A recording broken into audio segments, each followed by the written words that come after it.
you tell us a little bit about what you do and your relationship with HGs? I sure can. So currently I have a number of businesses that I have been working in for quite some time, and also some new ones.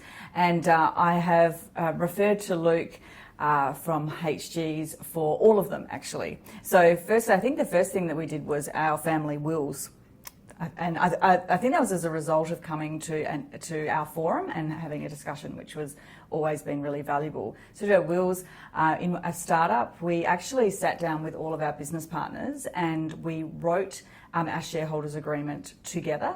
And one of the HG partners actually sat there with us and went through every single question. So rather than sending the shareholders agreement to each of us on email and then us working it out individually and sending in our thoughts, she actually went through each question, and we talked through as the three of us, the three partners, each particular question and how we wanted to deal with any potential risky situation that came up. And it was the best way that we could have done it. We had some really important discussions very early on, which I think many business partners don't ever have until things are in a bad situation. And then most recently, Luke's helped me with the structure of how to expand to New York and the move in relation to that, which was a really, and that was great because we actually brought my accountants in as well and got the whiteboard out and looked at how is everything going to work. And it was a really great experience for me just to get clarity and understand all the things I need to think of, because there was quite a lot of things I had no idea about. So yeah. And so what drew you to HGs and how the relationship started? So the relationship started through EO. So initially from Luke coming to our forum to present, which he has done a number of times throughout my time with EO. And so that was the first reason I came, because I was able to utilise the 2 hours free time to get some advice on some areas, which I think is really valuable for EOers. But also what has, I guess, continued the relationship is Luke is always at the EO events. I had a really good chat to him on the bus, I think, in Port Douglas.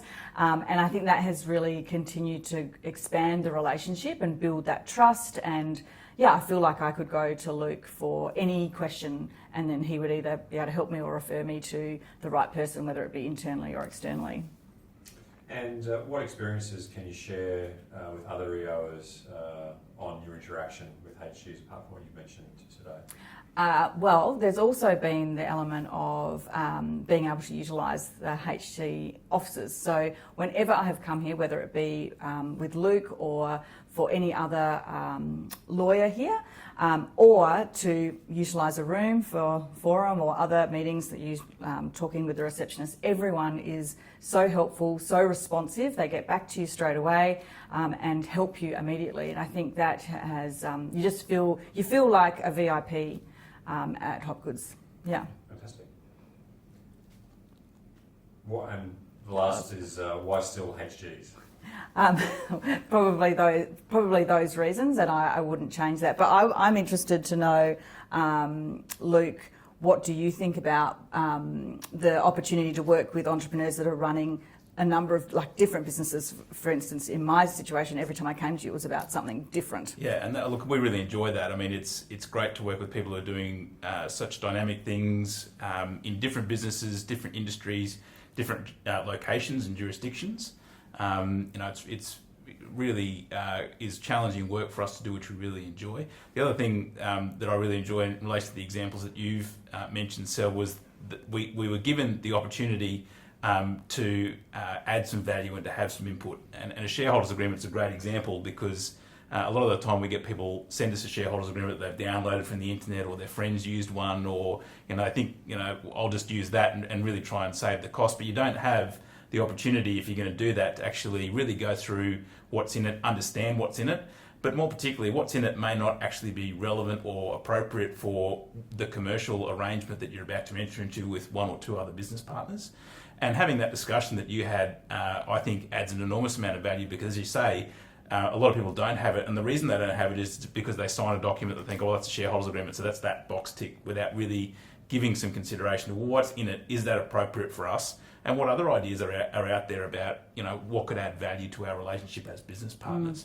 So, the opportunities that we really enjoy are the opportunities like that, to come in and to get involved, to share some of our experiences of things that have gone well for clients that we've worked for, some things that haven't gone well, and then actually deliver an outcome or a product or whatever you want to describe it as at the end of the day that has actually added value to your business in an enduring way. And I think the examples, again, that you gave in terms of, relocating to New York, getting your accountant in, putting things up on a whiteboard, looking through the various options, identifying what we knew and what we didn't know, for the stuff that we didn't know, how do we go about getting, that particular expertise from, whether it's from New York or wherever else. Those are the types of areas where if we're given that opportunity to interact and engage with people at that level, we can really, help create some great outcomes. Yeah, and that's exactly what my experience has been.